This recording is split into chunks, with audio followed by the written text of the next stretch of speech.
আচ্ছা, গরুর দুধ কারা কারা তোমরা খাইছো? হাত উঁচু করো তো। হ্যাঁ, ব্রেইন আছে, ভেরি ফাইন। শোনো, হরলিক্স খাইও না, হরলিক্সে চিনি, হরলিক্স খাবা না। অনেক অভিভাবক মনে করো হরলিক্সে ব্রেইন বাড়বে, ব্রেইন ধ্বংস হয়। এটা নিয়ে পরে বলবো, খালি এইটুকু বললাম, হরলিক্সে 10 গ্রামে 7 গ্রাম চিনি, ফালতু জিনিস, সত্যি কথা।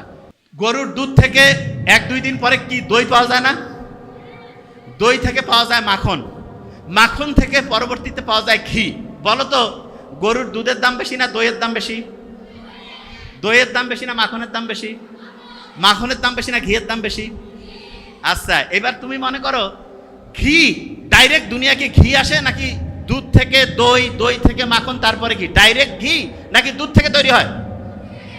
আচ্ছা, তুমি ভালো কাজ করছো, সাথে সাথে তুমি পুরস্কার পাইছো, তাইলে বলো তো দই পাবা না দুধ পাবা? গরুর দুধ পাইলা। একটু দেরিতে পাইছো, তাইলে কি গরুর দুধ থেকে কি পাবা? দই পাবা। আর একটু দেরিতে হইলে? সবচেয়ে দেরিতে ঘি। তাহলে সবাই ঘি খাইতে চাও না? এই কও না কেন? ব্রেইনের জন্য খুব উপকারী। ছোট্ট বাচ্চা যারা আছো, মা এবং অভিভাবকদেরকে বললো প্রত্যেকদিন একটু হইলেও ঘি খাওয়াবেন, ব্রেইন অ্যাক্টিভ হয়। ব্রেইনের তথ্যগুলো যে রাস্তা দিয়ে যায় না, আচ্ছা এই রাস্তা দিয়ে যাওয়ার জন্য আমরা অনেক সময় করি না একটা জিনিস, ওই যে যারা হুন্ডা চালাই, যাতে খুব ভালোভাবে হচ্ছে ইঞ্জিনটা চলে, এই জন্য মোবিল টোবিল দিয়ে একটু করি না? এইরকম ব্রেইনের রাস্তাটা হচ্ছে ওইরকম মোবিলের মতো কাজ করে হচ্ছে ঘি। প্রত্যেকদিন ঘি খাবো একটু করে, প্রত্যেকদিন। এই ছোট্ট বাচ্চারা, আল্লাহর কাজ করতেছো, আল্লাহ খুশি হয়েছে, কিন্তু তোমাকে দেরিতে দিচ্ছে, তাহলে কি দিবে বলো তো? দেখছেন কি ব্রিলিয়ান্ট, কি দিবে? তাহলে যত দেরিতে তত কি পাবো? ঘি পাবো। কি পাবো? ঘি। আচ্ছা, ভালো কাজ করার পরে, এই ভালো কাজ করার পরে যদি দেরিতে পাই, তাহলে ভালো জিনিস পাবো না কম ভালো জিনিস পাবো?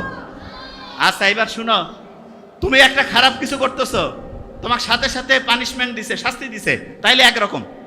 যদি অনেক দেরিতে পানিশমেন্ট দেয়, তাইলে ভালো না খারাপ? খারাপ। তাইলে একটা খারাপ কাজ করতেছো, ওই সময় আল্লাহ ধরে নাই, তাইলে দেরিতে ধরবে কি ধরবে না? ধরবে। তবে আল্লাহ সুযোগ দেয়, যদি তুমি ভুল করার পরে, ভুল করছো, ভুল করার পরে যদি আল্লাহকে বলো যে এটা ভুল হয়েছে, আচ্ছা ভুল করছো একটা, সেটা থেকে যদি আবার ফিরে আসো, মনে করো শোনো, তুমি তোমার আব্বা আম্মাকে একটা মিথ্যা বলছো, তারপরে কিছুক্ষণ পরে এসে যদি বলো যে আব্বা এটা ভুল করছি, আব্বা আম্মা হেসে ফেলে না?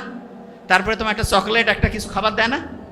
এরকম আল্লাহর কাছে কোনো কিছু ভুল করছো, দূরে ওইখান থেকে এসে বলো আল্লাহ ভুল হয়েছে, আল্লাহ তোমাকে তো এরকম ডাইরেক্ট চকলেট দিবে না, কিন্তু আল্লাহ একটা সিস্টেম করছে, তুমি যে ভুলটা করছো সেই ভুলটাকে আল্লাহ শুদ্ধতে পরিণত করবে, যেটা অন্যায়ের জন্য যে পাপ শাস্তি, সেইটা সোয়াবে পরিণত করবে।